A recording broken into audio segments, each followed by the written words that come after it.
m'a dit ces mots un mercredi soir de novembre, debout dans le couloir de l'appartement que j'avais payé jusqu'au dernier centime. L'appartement que j'avais mis 7 ans à rembourser. L'appartement dont j'avais signé les actes chez le notaire avec mes propres mains tremblantes d'émotion, en pensant que je construisais quelque chose pour lui, pour mon fils, pour Mathieu. « Maman » a-t-il dit, sans me regarder dans les yeux, sans même se retourner complètement, la main posée sur la poignée de la porte, comme s'il était prêt à fuir. « Maman, Corinne a décidé que sa mère va venir vivre avec nous. Il n'y a plus de place pour toi dans cette famille. Je préfère que tu ne reviennes plus. Je n'ai pas crié, je n'ai pas pleuré. Je suis restée debout dans ce couloir qui sentait la peinture fraîche et le parquet neuf, ce parquet que j'avais choisi moi-même chez Leroy Merlin avec lui il y a 3 ans. Et j'ai senti quelque chose se poser en moi. Pas de la tristesse, pas de la peur. Quelque chose de lourd, de précis, de froid, comme une décision qui se solidifie. J'avais 64 ans ce soir-là, et mon fils venait de me dire que je n'existais plus. Ce qu'il ne savait pas encore, c'est que je l'avais entendu. Vraiment entendu. Et que j'avais commencé à compter. Pour comprendre ce qui s'est passé ensuite, il faut que je vous raconte comment on en est arrivé là. Parce que ce mercredi soir de novembre n'était pas un accident. C'était l'aboutissement de quelque chose qui avait commencé bien avant, et que j'avais laissé s'installer par amour, par confiance, par cette vieille croyance que les mères doivent tout absorber sans se plaindre. Je m'appelle Geneviève Marchand. J'ai travaillé 38 ans comme secrétaire de direction dans un cabinet d'expertise comptable à Lyon, dans le quartier de la Pardieu. 38 ans, 188 trimestres de cotisation à la caisse de retraite. J'arrivais la première le matin, je partais la dernière le soir. J'ai traversé les grèves de 95 sans manquer un seul jour parce que j'avais un fils à nourrir et un appartement en copropriété à rembourser. J'avais divorcé de son père quand Mathieu avait 7 ans, une décision que j'ai prise seule, que j'ai exécutée seule et dont j'ai payé les conséquences seule pendant 20 ans. Ma retraite, quand elle est arrivée il y a 4 ans, s'élevait à 1 740 € par mois. Pas une fortune, mais une dignité. Une vie que j'avais construite trimestre après trimestre, avec mes mains, avec ma tête, avec ce sentiment permanent d'une femme seule qui n'a pas le droit de faillir parce que personne ne viendra ramasser les morceaux. L'appartement de Mathieu, je l'avais acheté en 2019, un 4 pièces de 62 mètres carrés dans le quartier de Vèze, au nord de Lyon. Un quartier qui avait bien changé depuis les années 90 avec les nouvelles résidences et le tramway. 218 000 €. J'avais mis 140 000 € d'économies, les économies de 30 ans de petites privations, de vacances réduites, de manteaux portés une saison de trop, et j'avais contracté un prêt complémentaire que j'avais remboursé en 7 ans sur ma propre retraite. Tout était à son nom. Je l'avais voulu ainsi. Je pensais lui offrir un départ dans la vie. Ce que je n'avais pas prévu, c'est Corinne Battaglia. Corinne était entrée dans la vie de Mathieu en 2018, 1 an avant l'achat. Mathieu avait 32 ans, elle en avait 29. Il me l'avait présentée un dimanche de janvier lors d'un déjeuner dans mon appartement du 8e arrondissement. Mon appartement à moi, le petit 2 pièces que j'occupais depuis que j'avais vendu le grand lors du divorce. J'avais préparé un gratin dauphinois, une salade verte, un plateau de fromage avec un comté vieux et un Saint-Nectaire. La table était mise proprement. J'avais sorti la nappe du dimanche. Corinne était arrivée sans rien. Pas une bouteille, pas un gâteau, pas même un regard vers la table quand elle s'était assise. Elle avait posé son téléphone à côté de son assiette et l'avait regardé plus souvent que moi pendant tout le repas. Quand je lui avais parlé de son travail, elle était chargée de clientèle dans une agence bancaire du Crédit Mutuel, elle avait répondu par monosyllabe, le regard légèrement au-dessus de ma tête, comme si mes questions ne méritaient pas vraiment une réponse complète. Ce soir-là, après leur départ, je m'étais dit « Donne-lui le temps. C'est stressant, la première rencontre avec la mère. J'avais voulu être juste. J'aurais dû écouter ce que mon ventre m'avait dit dès la première heure. » Pendant les mois qui avaient suivi, les signes s'étaient accumulés avec la patience de ceux qui savent qu'ils ont le temps. Les déjeuners du dimanche que Mathieu annulait de plus en plus souvent, toujours une bonne raison, toujours la faute d'un imprévu que Corinne avait organisé à la dernière minute. Les fêtes de Noël réduites à 1 heure de visite expédiée parce qu'il devait rejoindre la famille Battaglia en Ardèche. Les appels téléphoniques de Mathieu, qui devenaient plus courts, plus formels, avec ce silence particulier en arrière-plan qui indiquait qu'il n'était pas seul et qu'il parlait en choisissant ses mots. Puis l'achat de l'appartement, que j'avais financé, comme je vous l'ai dit, et que j'avais fait avec joie, Parce que j'aimais mon fils et que j'avais cru, sincèrement cru, que cet appartement serait le début d'une nouvelle stabilité pour lui. Ce que je n'avais pas compris encore, c'est qu'à partir de l'achat de l'appartement, je n'avais plus de valeur pour eux. J'avais été utilisée. Et la machine pouvait maintenant se débarrasser de moi. Mais pour comprendre Corinne, vraiment comprendre ce qu'elle était et d'où elle venait, il faut que je vous parle de sa mère. Parce que Marlène Battaglia n'est pas apparue dans ma vie par hasard ce soir de novembre. Elle y était depuis le début, invisible et présente, comme une ombre portée sur chaque conversation, chaque décision, chaque moment où Corinne avait eu à choisir entre son mari et sa famille. Marlène Battaglia avait 61 ans. Elle était veuve depuis 10 ans et vivait seule dans un appartement locatif à Villeurbanne, dans un immeuble des années 70 dont le bail lui coûtait 780 € par mois. Un loyer qu'elle avait du mal à payer depuis que sa pension de réversion était devenue insuffisante. Elle avait 2 filles, Corinne, l'aînée, et une cadette qui vivait à Bordeaux et avec qui les relations étaient tendues depuis des années. Marlène était de ces femmes qui ont appris très jeune que la vie était une bataille de ressources et qu'on n'en avait jamais assez. Fille d'un ouvrier de l'usine Berliet à Vénissieux, elle avait grandi dans une famille où l'argent était rare et les humiliations fréquentes. Elle avait épousé Battaglia à 22 ans, un homme charmant qui s'était révélé être un joueur invétéré, et avait passé 30 ans à gérer la précarité avec l'application d'une femme qui sait que personne d'autre ne le fera à sa place. Ce n'était pas une mauvaise femme au sens profond du terme, mais c'était une femme qui avait décidé, quelque part dans sa vie, que la survie justifiait tout, que ses enfants lui appartenaient comme des ressources, que l'amour filial était une dette que les enfants remboursaient en prenant soin d'elle. Elle avait élevé Corinne dans cette logique. Corinne était l'investissement principal, la belle, la capable, celle qui trouverait un homme bien et qui pourvoirait aux besoins de la famille. Depuis que Corinne était en couple avec Mathieu, Marlène avait progressivement perçu l'appartement de Vèze comme une ressource à sécuriser pour elle-même. Pas de façon brutale, jamais de façon brutale. Avec la patience et la subtilité de ceux qui ont appris que la violence directe échoue toujours. Je l'avais rencontrée 3 fois en 2 ans. 3 fois de trop, j'allais le comprendre. Elle était souriante, presque trop. Elle m'appelait Geneviève, avec une chaleur légèrement surjouée. Elle disait des phrases comme « On est de la même génération, vous et moi, où les enfants aujourd'hui ne savent pas ce que ça coûte d'élever une famille ». Des phrases qui sonnaient comme des ponts tendus, mais qui étaient en réalité des prises de possession. Elle cartographiait mon espace, mes attachements, mes points faibles. Et elle transmettait ses observations à Corinne. Ce que j'avais mis trop de temps à comprendre, c'est que Corinne n'avait pas choisi Mathieu, malgré sa mère. Elle l'avait choisi avec sa mère. Et le plan, si on peut appeler ça un plan, même si c'était peut-être plus instinctif que calculé, était simple. Trouver un homme avec un bien immobilier ou une famille capable de fournir un toit stable, s'installer dedans et progressivement effacer la famille d'origine de son mari pour occuper tout l'espace disponible. Mathieu n'était pas innocent dans tout ça. C'est important que je le dise clairement. Mon fils n'était pas une victime passive. Il était un adulte de 32, 33 ans qui avait fait des choix conscients, des choix lâches, mais des choix quand même. Il avait toujours eu cette tendance, je l'avais vu dès son adolescence, à prendre le chemin qui demandait le moins de courage.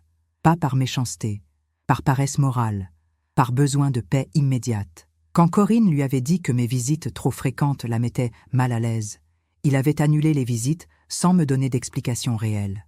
Quand Corinne avait décidé que le dimanche était pour la famille Battaglia, il avait accepté sans protester. Quand Corinne avait commencé à parler de sa mère comme de quelqu'un qui avait besoin d'aide, il avait hoché la tête sans jamais se demander ce que ça impliquait pour moi. Ce soir de novembre, dans le couloir sentant le parquet neuf, il avait fait son choix le plus lâche.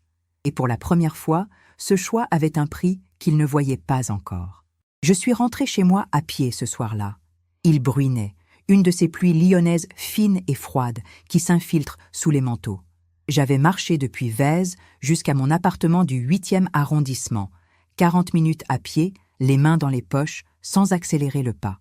Les lumières du quartier se reflétaient sur le bitume mouillé. J'avais croisé la boulangerie Petit-Jean fermée pour la nuit, sa vitrine vide et propre. J'avais longé le canal de Jonage un moment, à regarder l'eau noire et lisse. Je ne pleurais pas, je calculais. Parce que, et c'est quelque chose que les gens qui me connaissent savent, Les vrais coups ne me font pas fondre en larmes. Les vrais coups me rendent froide, précise, efficace. 38 ans de secrétaire de direction, c'est 38 ans à apprendre que les problèmes ne se résolvent pas en criant. Ils se résolvent en ayant les bons documents, en connaissant les bons interlocuteurs et en agissant au bon moment. Mon directeur, M. Favre, me disait « Geneviève, vous êtes la seule personne ici qui règle les problèmes avant qu'ils deviennent des catastrophes. » Ce soir-là, je marchais dans la pluie de Lyon et je me disais « Il faut les bons documents, les bons interlocuteurs, le bon moment. Je vous demande juste de continuer à écouter. Parce que ce qui vient après, ce n'est pas ce que vous croyez. Ce n'est pas l'histoire d'une mère qui souffre et qui finit par pardonner. Ce n'est pas l'histoire d'une réconciliation touchante où tout le monde pleure et apprend une leçon.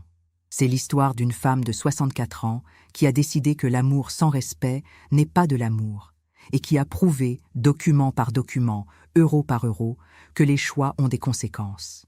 Si cette histoire vous touche, si vous connaissez quelqu'un qui traverse quelque chose de similaire, abonnez-vous à cette chaîne. Ce que je vais vous raconter ensuite va vous surprendre.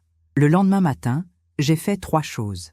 D'abord, j'ai bu mon café allongé debout devant la fenêtre de ma cuisine, en regardant le ciel gris de novembre au-dessus des toits.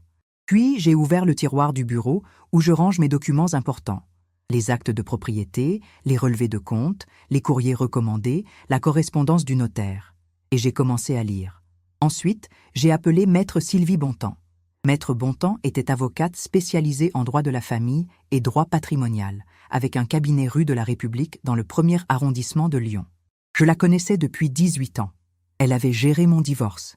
Elle avait géré la succession de ma mère. Elle me connaissait par cœur. Sa secrétaire m'a donné un rendez-vous pour le surlendemain à 14h30.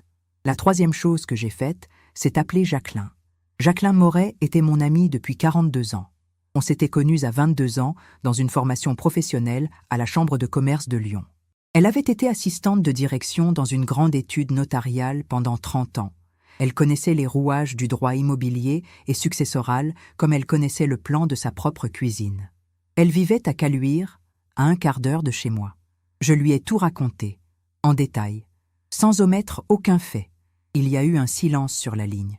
Puis elle a dit « Geneviève, viens déjeuner samedi et apporte tous les papiers que tu as sur cet appartement. » Dans les semaines qui avaient été précédées ce soir de novembre, j'avais déjà commencé à sentir que quelque chose se préparait. Pas de façon dramatique, de façon administrative. Corinne avait évoqué 2 ou 3 fois, lors de conversations avec Mathieu, auxquelles j'assistais sans qu'on m'adresse vraiment la parole, le fait que sa mère était fatiguée de son appartement à Villeurbanne, que le quartier n'était plus ce qu'il était, que ce serait bien qu'elle soit plus proche d'eux. Des phrases en l'air, des ballons d'essai. J'avais noté dans le petit carnet bleu que je garde dans le tiroir de ma table de nuit. Oui, j'avais un carnet, depuis 6 mois, une habitude de secrétaire de direction. Quand quelque chose ne va pas dans une organisation, tu notes. La date, les mots exacts, les personnes présentes, pas par paranoïa, par précision. Dans ce carnet, j'avais noté 23 entrées en 6 mois. La fois où Corinne avait dit devant moi que les personnes âgées qui s'accrochent à leurs enfants adultes manquent de dignité, en me regardant avec un sourire poli. La fois où Mathieu avait annulé notre déjeuner du mois d'août, le jour de mon anniversaire, parce que Corinne avait prévu une sortie à Annecy dont il m'avait informé la veille par SMS. La fois où j'avais trouvé dans le couloir de l'appartement de Vèze, lors d'une de mes dernières visites, une boîte en carton avec mes affaires dedans, les livres que j'avais apportés pour la bibliothèque du salon, le service à thé que j'avais offert à leur emménagement, sans que personne m'en ait parlé. J'avais tout noté, date, heure, formulations exactes. À mon rendez-vous chez Maître Bontemps, j'avais apporté le carnet, les actes notariés de l'appartement, les relevés de mes virements prouvant les 140 000 € d'apport, le tableau d'amortissement du prêt complémentaire et les preuves de mes remboursements mensuels pendant 7 ans. Maître Bontemps avait lu en silence pendant 20 minutes. Puis elle avait levé les yeux sur moi. Elle avait dit « Vous avez financé cet appartement à plus de 64%. Il est à son nom sans contrepartie juridique documentée.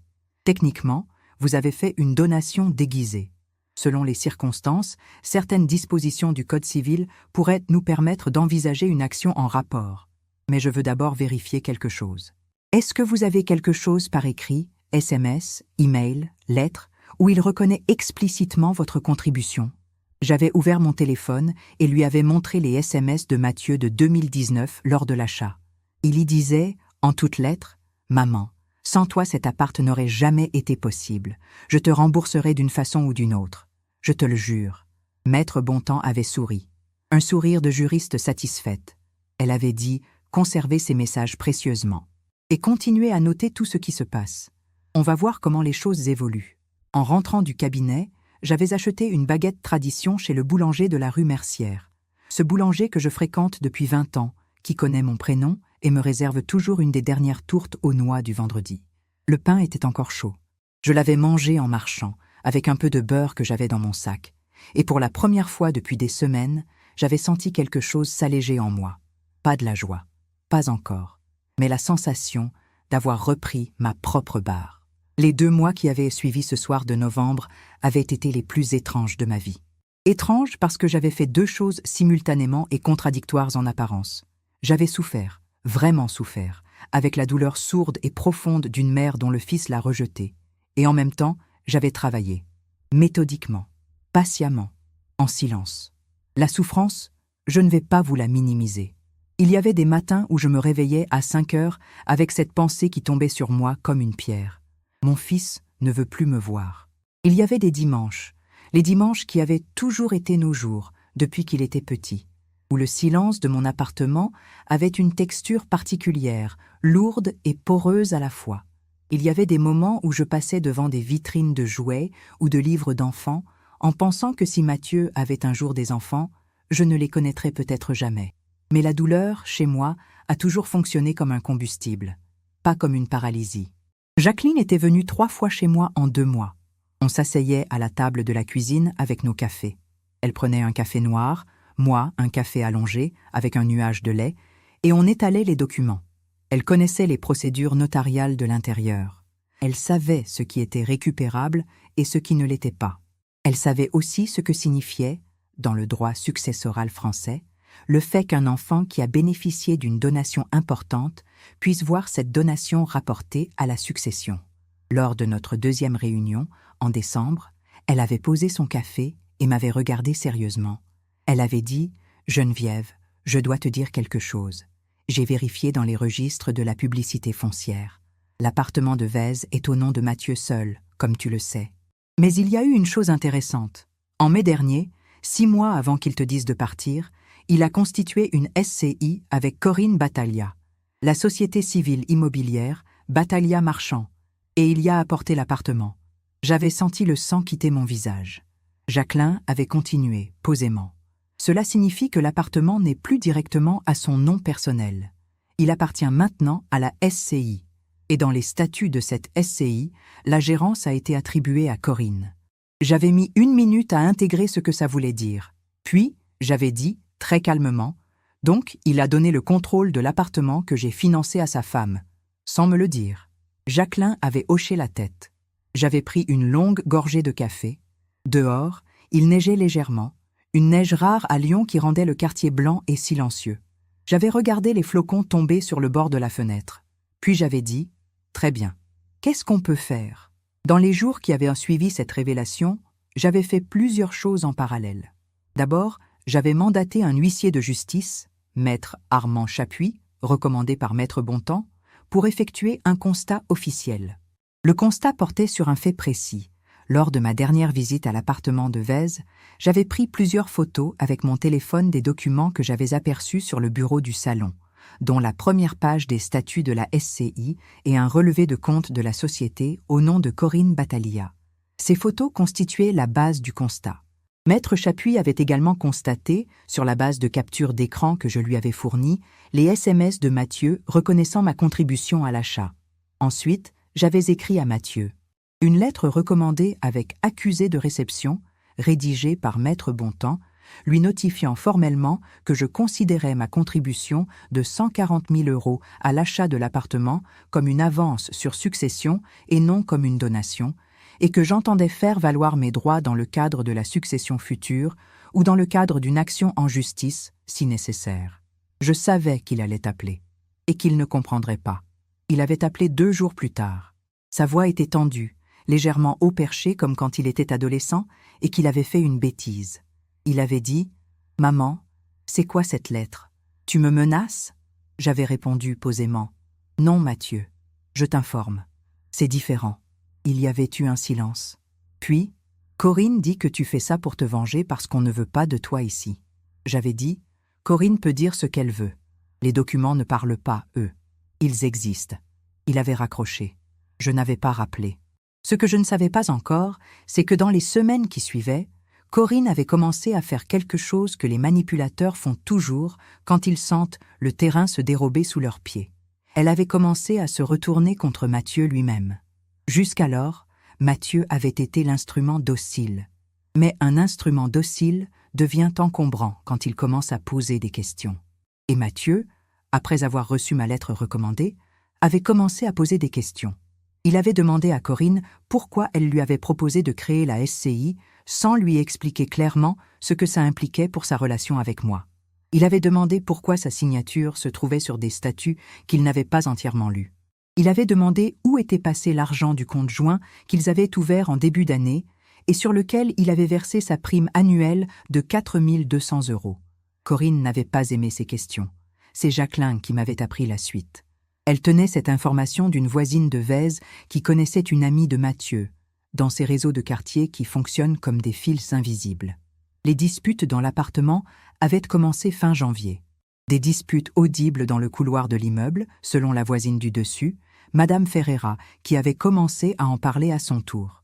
En février, Marlène Battaglia avait emménagé dans la chambre d'amis de l'appartement de Vèze, officiellement pour aider Corinne, qui disait se sentir mal. En réalité, comme je le comprendrai plus tard, parce que Corinne avait besoin d'un allié physiquement présent dans l'appartement. Et Mathieu s'était retrouvé seul dans son propre appartement, l'appartement que sa mère avait payé, avec 2 femmes qui formaient une coalition naturelle et imperméable. C'est à ce moment-là que j'avais reçu un premier signal que quelque chose se fissurait de leur côté. Un SMS de Mathieu, un dimanche soir de mars, à 22h40. Il écrivait « Maman, est-ce qu'on peut se parler ?» Je n'avais pas répondu, pas parce que j'étais cruelle, parce que je n'avais pas encore fini ce que j'avais commencé, et parce qu'une conversation précipitée, à ce stade, aurait seulement donné à Mathieu l'espoir d'une issue facile. Et l'espoir d'une issue facile est exactement ce qui empêche les gens de comprendre ce qu'ils ont fait. En avril, Maître Bontemps m'avait convoqué pour une réunion importante. Elle avait travaillé avec Jacqueline sur l'analyse des statuts de la SCI. Ce qu'elles avaient trouvé était significatif. Dans les statuts de la SCI Battaglia Marchand, Corinne avait été désignée gérante avec pouvoir exclusif de signature pour toute décision concernant le bien. Mathieu détenait 51% des parts sociales, Corinne 49%. Mais, et c'était le point crucial, une clause spécifique prévoyait que toute décision de vente ou de modification substantielle du bien nécessitait l'accord exprès de la gérante. Ce qui signifiait que Mathieu ne pouvait pas vendre l'appartement sans l'accord de Corinne, mais que Corinne, en tant que gérante, pouvait engager la SCI dans des actes de gestion courants sans l'accord de Mathieu. Maître Bontemps avait aussi trouvé autre chose.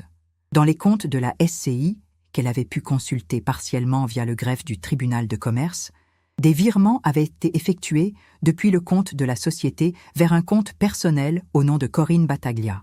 Des virements présentés comme remboursement de frais de gestion. En 7 mois, ces virements s'élevaient à 9 800 €. 9 800 € prélevés sur une société dont l'actif principal était l'appartement que j'avais financé.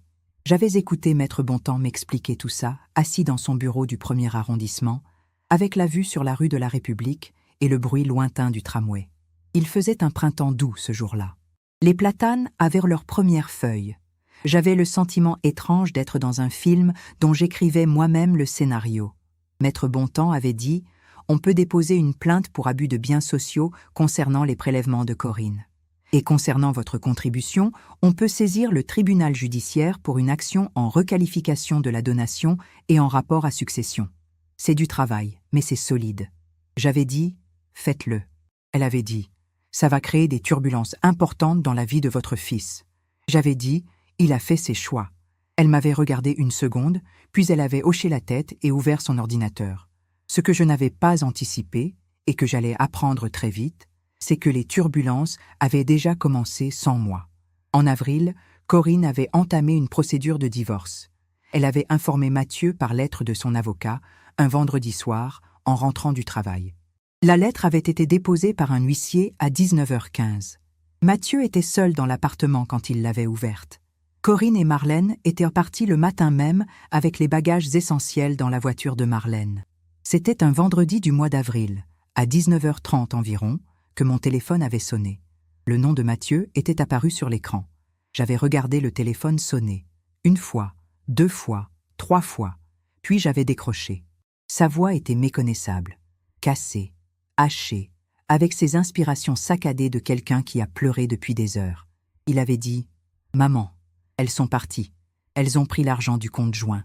Corinne demande le divorce et réclame la moitié de la valeur de l'appartement dans la SCI.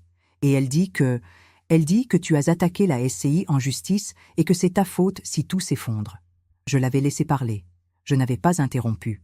Je n'avais pas dit « ce n'est pas ma faute » ou « bien sûr, mon chéri » ou « viens, on va arranger ça ». Quand il avait fini, j'avais dit, d'une voix calme et distincte, « Mathieu, tu as reçu ma lettre recommandée en janvier. Je t'ai prévenu que je ferais valoir mes droits. Tu n'as pas voulu en parler. Tu as choisi de me croire responsable de quelque chose dont tu n'avais pas vérifié les termes toi-même. » Il avait dit, dans un souffle, « Maman, j'ai besoin de toi. » J'avais dit, « Je sais. » Mais avoir besoin de moi maintenant n'efface pas le mois de novembre. Ça n'efface pas l'appartement que j'ai payé et que tu as mis au nom d'une SCI sans me le dire. Ça n'efface pas la boîte de carton avec mes affaires dans le couloir. Il n'avait rien dit. J'avais continué. Je ne disparais pas, Mathieu. Je ne te déteste pas. Mais ce que tu as fait a des conséquences. Et ces conséquences, c'est toi qui dois les vivre maintenant. Pas moi à ta place. J'avais raccroché doucement. Sans claquer le téléphone, sans faire de drama, avec la précision de quelqu'un qui a pesé ses mots. Puis j'étais allée dans ma cuisine préparer une soupe de légumes, des carottes, des poireaux, un peu de thym du balcon, et j'avais écouté la radio en épluchant les légumes. Il y avait une émission sur la restauration des orgues de la cathédrale Saint-Jean. La voix du journaliste était posée, apaisante.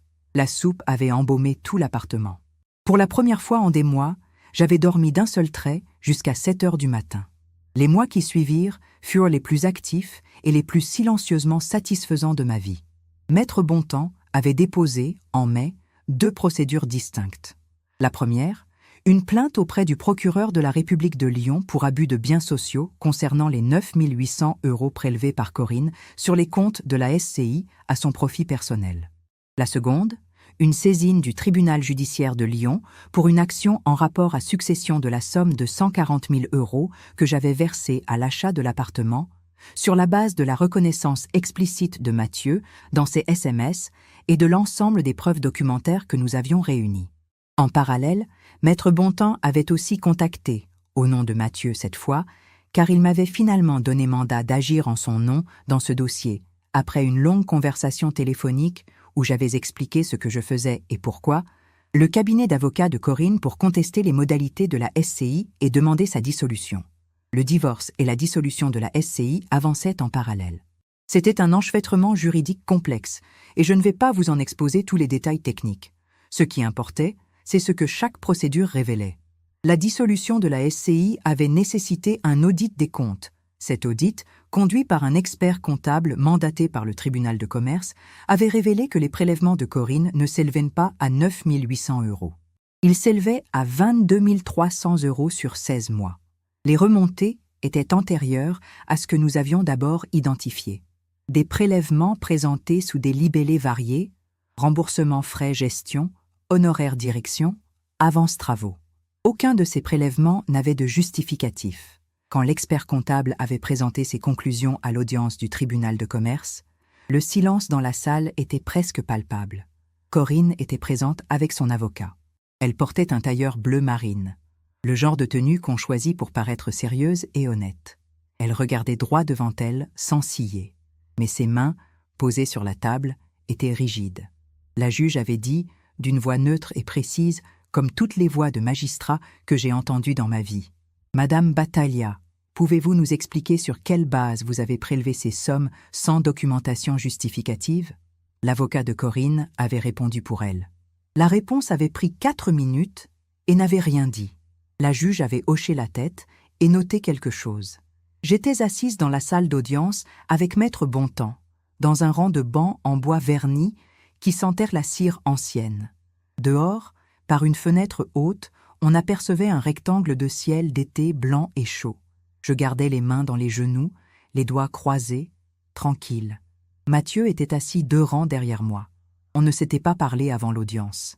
On ne se parlerait pas après non plus, pas ce jour-là, mais je l'avais entendu respirer. La décision du tribunal de commerce avait ordonné la dissolution de la SCI, la restitution par Corinne des 22 300 € prélevés sans justificatif sur les comptes sociaux et le remboursement des frais de procédure. La plainte pour abus de biens sociaux avait été transmise au parquet pour suite à donner. Concernant mon action en rapport à succession, le tribunal judiciaire avait statué en septembre. Le jugement avait reconnu que ma contribution de 140 000 € présentait les caractéristiques d'une avance sur succession au sens de l'article 843 du Code civil sur la base des SMS de Mathieu et de l'ensemble des preuves documentaires. En conséquence, Mathieu était tenu, dans le cadre de la succession future ou d'un accord anticipé, de comptabiliser cette somme comme une avance imputable à sa part d'héritage. Concrètement, cela signifiait que si je décidais de tester autrement ma succession, Mathieu ne pourrait pas contester certaines dispositions qui réduiraient sa part de la valeur de l'appartement du montant que j'avais apporté. Ce n'était pas tout l'argent, ce n'était pas une récupération totale, mais c'était une reconnaissance légale, officielle, définitive de ce que j'avais fait, et une limitation concrète de ce que Mathieu pourrait revendiquer à l'avenir. Pour Corinne, les conséquences avaient continué à s'accumuler avec la régularité d'un compte qui s'égoutte. Le divorce avait été prononcé en juillet, un divorce qui n'avait rien eu de simple, parce que la dissolution de la SCI avait compliqué tous les calculs patrimoniaux. Elle avait réclamé la moitié de la valeur de l'appartement dans la SCI. La juge aux affaires familiales, instruite de l'ensemble du dossier, avait considéré que les prélèvements indus de Corinne devaient être imputés sur la liquidation du régime. Elle avait obtenu nettement moins que ce qu'elle espérait. La plainte pour abus de biens sociaux avait abouti à une convocation au commissariat de Vèze, puis à une mise en examen. L'affaire était toujours en cours d'instruction à l'heure où je vous parle. Le système judiciaire français prend son temps. Mais la mise en examen elle-même, dans un milieu professionnel comme le sien, avait des effets immédiats. Sa direction au Crédit Mutuel en avait été informée. Elle avait été placée en suspension administrative. Marlène Battaglia, pour sa part, n'avait jamais emménagé nulle part de façon permanente. Quand Corinne était partie de l'appartement de Vèze en avril avec ses valises, Marlène l'avait suivie dans le logement qu'elle avait loué en catastrophe dans le 3e arrondissement.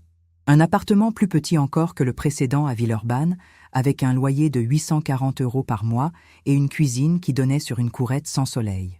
Le plan qui consistait à s'installer dans l'appartement de Vèze avait capoté au moment précis où ce plan aurait dû se réaliser. Et Mathieu avait vécu dans l'appartement de Vèze pendant 6 mois encore après le départ de Corinne. 6 mois seul dans un 4 pièces qui sentait encore le parfum de la femme qui était partie. Un parfum sucré et entêtant que je trouvais depuis le début trop présent pour être agréable. 6 mois à recevoir des convocations, des courriers d'huissier, des notifications du tribunal de commerce et du tribunal judiciaire. Il m'avait écrit 3 fois. Des emails, pas des SMS, comme si la distance du clavier lui donnait plus de courage. Le premier était long, confus, mêlant des excuses sincères et des tentatives de se justifier. Le deuxième était plus court et plus nu. « Maman, je comprends ce que j'ai fait. Je ne sais pas comment te le dire autrement. » Le troisième était une seule phrase. « Est-ce que tu aurais voulu qu'on se voie ?» À ce 3e email, j'avais répondu, brièvement. J'avais écrit « Mathieu, je reçois tes mots. Je ne doute pas que tu penses ce que tu dis, mais les mots arrivent après les actes, pas avant. Ce que tu as choisi de faire en novembre et ce que tu avais choisi de laisser faire avant a eu des conséquences réelles. Ces conséquences ne disparaissent pas parce que tu regrettes. Je ne te déteste pas, mais je ne suis pas disponible pour reconstruire quelque chose qui n'a pas encore été démoli correctement. Si tu veux vraiment comprendre ce qui s'est passé, commence par te poser les bonnes questions, sans moi. Geneviève. Je n'avais pas signé maman. J'avais signé Geneviève. C'était voulu. En octobre de cette année-là, j'avais fait quelque chose qui aurait pu sembler anodin mais qui était, pour moi, un acte fondamental. J'avais appelé l'agence immobilière Orpi, du 8e arrondissement, et j'avais mis en location mon appartement de 2 pièces de la rue Molière. celui dans lequel je vivais depuis 17 ans. Et j'avais signé un compromis pour un appartement en pleine propriété dans le quartier des Brotteaux. Un 3 pièces de 68 mètres carrés au 3e étage d'un immeuble haussmannien, avec des fenêtres hautes qui donnaient sur une cour intérieure arborée. 79 mètres carrés de plancher, parquet en chêne, moulures au plafond, une cuisine qu'on pouvait agrandir en abattant une cloison. Je l'avais acheté avec mes économies restantes et un petit prêt sur 5 ans. Seul, à mon nom, avec l'aide du notaire que je connaissais depuis 30 ans, Maître Lebrun, rue Grenette, qui avait connu mon mari et qui connaissait mon histoire. En signant l'acte, j'avais senti quelque chose que je n'avais pas senti depuis très longtemps. Une solidité. Pas la solidité fragile de quelqu'un qui s'appuie sur quelqu'un d'autre. La solidité dure et durable de quelqu'un qui s'appuie sur lui-même. Je voudrais vous parler de ma vie aujourd'hui, parce que c'est là que réside la vraie fin de cette histoire. Pas dans les audiences et les jugements, mais dans ce que j'ai construit sur les ruines de ce qu'on avait essayé de m'enlever. J'ai 66 ans. Je vis dans mon appartement des Brotteaux depuis maintenant 1 an. Les matins commencent par le café allongé que je prépare dans ma cuisine dont j'ai finalement abattu la cloison.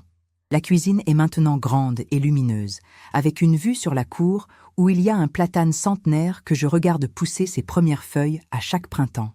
Je lis Le Monde en version papier tous les matins, une habitude que j'avais abandonnée pendant les années de tension et que j'ai reprise avec un plaisir que je ne soupçonnais plus. Je vais au marché de la place Bellecour le mercredi et le samedi matin. Je connais maintenant plusieurs maraîchers par leur prénom. Jérôme qui a les meilleures courgettes de juin à septembre, Annick qui vend des fromages de chèvre de l'Ardèche et qui me réserve toujours un crottin extra sec parce qu'elle sait que j'aime ça. Jacqueline et moi déjeunons ensemble tous les 15 jours. On choisit à tour de rôle le restaurant, des petits bistrots du quartier, jamais les mêmes, avec des formules à 16 ou 18 € le midi et du vin au pichet.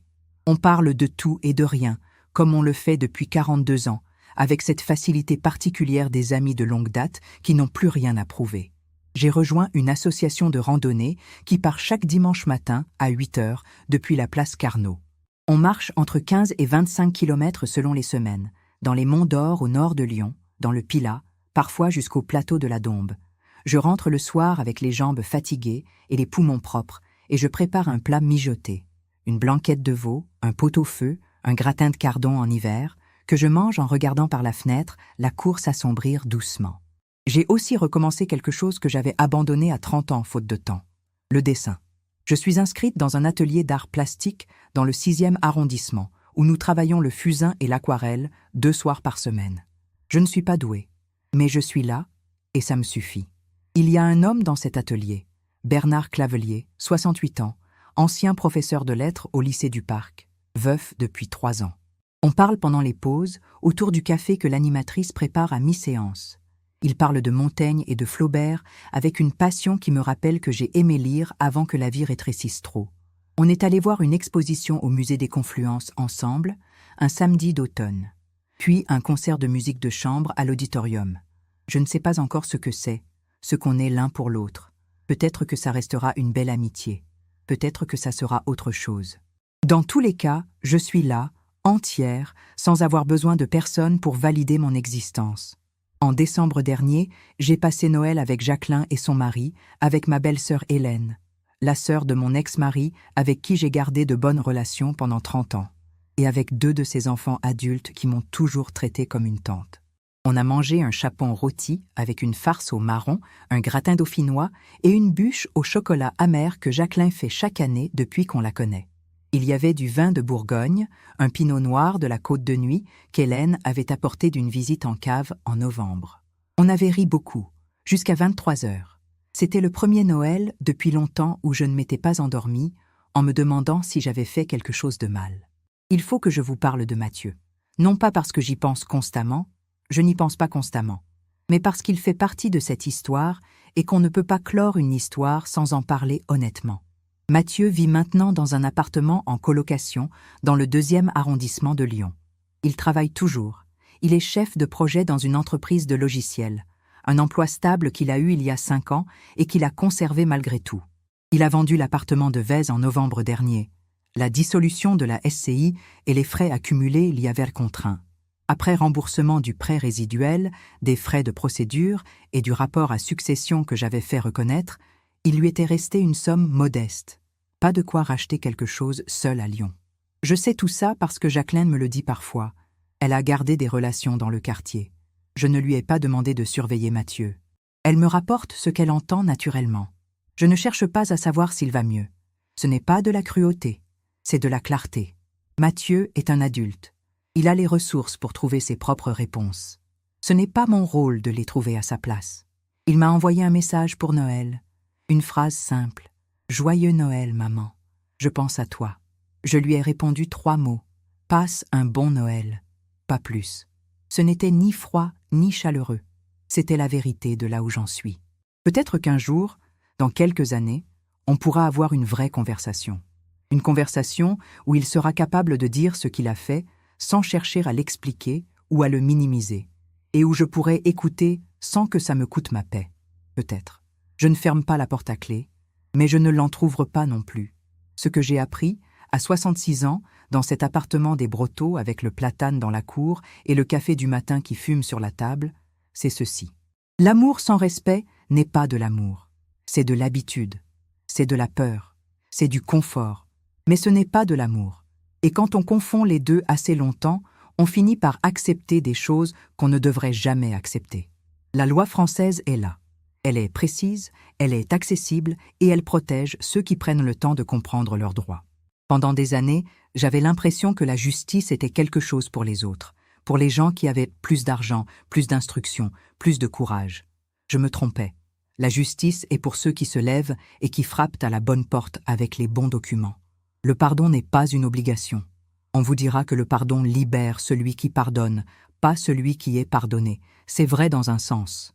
Mais il y a une libération plus complète encore. C'est de n'avoir même plus besoin de pardonner parce qu'on a avancé assez loin pour que l'autre soit devenu simplement une partie de sa propre histoire. Ni ennemi, ni sauveur, ni manque. Le sang ne justifie rien. Mon fils est mon fils. Cette réalité biologique ne change pas. Mais elle ne crée pas d'immunité. Elle ne crée pas le droit de me traiter comme une ressource à utiliser puis à mettre de côté. L'amour filial que j'ai pour lui existe encore, dans une forme différente, plus froide, plus lucide. Mais il ne me contrôle plus. Et la dernière chose, peut-être la plus importante, il n'est jamais trop tard. À 64 ans, dans un couloir qui sentait le parquet neuf, j'avais pu choisir de croire que c'était fini, que je n'avais plus ni l'énergie ni les ressources pour changer quoi que ce soit. J'aurais pu rentrer chez moi et me laisser rétrécir. Au lieu de ça, j'avais appelé Maître Bontemps. J'avais sorti mon carnet bleu. J'avais bu mon café debout devant la fenêtre. Et j'avais commencé à compter. Ce matin, j'ai bu mon café en lisant un article sur les migrations des cigognes d'Alsace. Une espèce qui revient chaque printemps avec une précision que les ornithologues trouvent encore aujourd'hui remarquable. La cigogne part en automne. Elle traverse l'Europe, franchit les montagnes et les déserts, supporte les tempêtes et les vents contraires. Et au printemps, elle revient exactement là où elle a décidé de revenir. Pas là où on lui dit, là où elle a décidé. Je ne sais pas pourquoi cet article m'a touché autant. Peut-être parce que novembre dernier, le vrai novembre d'il y a 2 ans, pas celui de cette année-ci, me semble maintenant très loin. Comme si la femme qui se tenait dans ce couloir et qui entendait son fils lui dire qu'elle n'avait plus de place dans sa famille était une autre femme. Une femme que je respecte, mais que je ne suis plus. Ce couloir sentait le parquet neuf et la peinture fraîche. Mon appartement des Brotteaux sent le café du matin, la cire du plancher ancien et, quand je rentre de rando, l'herbe mouillée que j'ai rapportée sur mes chaussures. Ce sont des odeurs que j'ai choisies. Elles ne sentent pas l'argent des autres ou les projets de quelqu'un d'autre sur ma vie. Elles sentent moi. Et ça, personne ne peut me l'enlever. Avant d'aller plus loin, il y a une chose que je veux vous dire. Quelque chose que je n'avais pas compris pendant trop longtemps et qui aurait tout changé si je l'avais su plus tôt. J'aurais pu parler à Maître Bontemps 5 ans plus tôt. 5 ans. Pendant 5 ans, j'avais observé les premiers signes de ce qui se mettait en place. La distance progressive de Mathieu, les commentaires de Corinne qui m'effaçaient doucement de leur vie, les décisions prises sans moi qui me concernaient directement, et j'avais choisi de ne rien faire, par amour, par respect de l'autonomie de mon fils adulte, par cette vieille conviction que les mères ne se plaignent pas, qu'elles absorbent, qu'elles attendent. Cette conviction m'a coûté 5 ans et 140 000 euros. Ce n'est pas une façon de me flageller. C'est une façon de vous dire clairement, ne faites pas la même erreur. En France, les outils existent. Les avocats spécialisés en droit de la famille et droit patrimonial existent, et beaucoup proposent une première consultation à tarif fixe, accessible. Les associations de défense des droits des personnes âgées existent dans chaque département. La CARSAT, la caisse de retraite, dispose de services sociaux qui peuvent vous orienter. Les points d'accès au droit, présents dans la plupart des mairies, offrent des consultations gratuites avec des juristes. Vous n'avez pas besoin de tout comprendre seul. Vous avez besoin de frapper à une porte. Je veux aussi vous parler de quelque chose que j'avais sous-estimé, le rôle de mes témoins. Parce que dans cette histoire, ce n'est pas seulement moi qui avais des yeux et une mémoire. Madame Ferreira, la voisine du dessus de l'appartement de Vèze, avait entendu les disputes entre Mathieu et Corinne pendant les derniers mois. Elle avait son propre agenda, ses propres perceptions, mais quand Maître Bontemps avait eu besoin d'un témoignage sur les circonstances qui avaient précédé le départ précipité de Corinne, Madame Ferreira avait accepté de faire une déclaration écrite. Un simple document rédigé chez elle, signé, daté, transmis à l'avocate. Jacqueline, avec ses 30 ans dans une étude notariale, savait comment lire les statuts d'une SCI. Sans elle, j'aurais peut-être mis beaucoup plus de temps à comprendre ce qu'on avait fait avec l'appartement. Et il y avait Henri, mon frère Henri, qui vit à Grenoble et que j'appelais trop rarement avant tout ça. Henri avait 62 ans. Il avait été cadre dans une entreprise d'ingénierie pendant toute sa carrière. Et il avait une qualité rare. Il savait écouter sans interrompre et sans juger. Quand je lui avais tout raconté au téléphone, un soir de décembre, il y avait eu un long silence. Puis il avait dit « Geneviève, tu n'aurais pas dû porter ça seule aussi longtemps. » C'était la phrase la plus simple et la plus juste que j'avais entendue depuis des mois. Henri était venu à Lyon pour l'audience du tribunal de commerce. Il s'était assis dans la salle d'audience avec sa veste gris foncé et ses mains croisées sur les genoux, et il avait regardé tout ce qui se passait avec ce regard d'ingénieur, précis, froid, enregistrant chaque détail. Après l'audience, on avait déjeuné ensemble dans un bouchon de la rue Mercière. Il avait commandé des quenelles de brochet sauce nantois et un Beaujolais village. On avait parlé pendant 2h30. Je lui avais dit « Tu sais ce qui me rend le plus triste dans tout ça ?» Il avait dit « Dis-moi. » J'avais dit « Ce n'est pas ce que Corinne a fait. Les manipulateurs, ça existe, ça a toujours existé. Ce qui me rend triste, c'est que Mathieu ait su, ou ait pu savoir, et qu'il ait choisi de ne pas savoir, parce que c'était plus confortable. » Henri avait bu une gorgée de vin. Il avait dit « La plupart des gens choisissent le confort. C'est humain. Ça ne rend pas le choix acceptable. » J'avais dit « Non, ça ne le rend pas acceptable. » Et on avait mangé nos quenelles en silence, un silence fraternel et bon, dans ce bouchon lyonnais qui sentait le beurre chaud et le vin rouge, avec le bruit des conversations autour de nous et la lumière jaune des appliques sur les murs à carreaux. Ce déjeuner avec Henri est l'un des meilleurs souvenirs de ces 2 dernières années. Parce que c'est ça aussi, ce que j'ai appris. Ce n'est pas seulement que j'ai récupéré des droits et remporté des procédures, c'est que j'ai retrouvé des gens qui étaient là depuis toujours et que je n'avais pas su voir parce que j'étais trop occupée à regarder dans la direction de ceux qui ne me voulaient pas de bien. Jacqueline, Henri, Hélène, Madame Petitjean de la boulangerie qui me demande chaque matin comment je vais et qui attend vraiment la réponse. Bernard de l'atelier d'aquarelle avec ses citations de Flaubert et son café trop sucré. Une vie ne se résume pas à ceux qui l'ont trahi. Elle se résume à ceux qui sont restés. Il y a quelques semaines, en faisant le marché du samedi matin, je suis passée devant une boutique de fleuristes qui venait d'ouvrir dans le quartier. Il y avait des pivoines roses et blanches dans des seaux sur le trottoir. Une odeur douce et puissante qui m'avait arrêtée net. J'avais regardé ces fleurs 1 minute, debout sur le trottoir avec mon cabas. Puis j'en avais acheté une 10aine, sans occasion particulière, parce que j'en avais envie. Je les avais mises dans le grand vase bleu que j'avais trouvé à la braderie de l'île Barbe l'été dernier. Elles avaient parfumé l'appartement pendant 6 jours. C'est peut-être ça, la vraie liberté. Pas l'absence de douleur. La douleur, elle revient parfois, dans les moments inattendus, les dimanches trop silencieux ou quand je vois des familles déjeuner ensemble dans les restaurants. Mais la capacité de s'arrêter devant des pivoines et d'en acheter 10 parce qu'on en a envie, sans demander la permission à personne, sans penser à ce que quelqu'un d'autre va en penser. À 66 ans, j'ai tout ce qu'il me faut. Un appartement que j'ai choisi. Des amis qui me connaissent. Un frère avec qui je déjeune 2 fois par mois. Un atelier d'aquarelle le mardi et le jeudi. Un marché le mercredi et le samedi. Et ce platane dans la cour des Brotteaux qui pousse ses premières feuilles chaque printemps avec cette obstination végétale et tranquille qui me plaît profondément. Si cette histoire a résonné en vous, si vous avez reconnu quelque chose, une situation, un sentiment, une relation où vous vous êtes senti moins que ce que vous valez, dites-moi dans les commentaires d'où vous écrivez. Paris, Lyon, Marseille, Bordeaux ou depuis la Belgique, la Suisse, le Québec. J'aimerais savoir d'où vous êtes. Parce que cette chaîne n'est pas faite pour regarder la souffrance des autres de loin.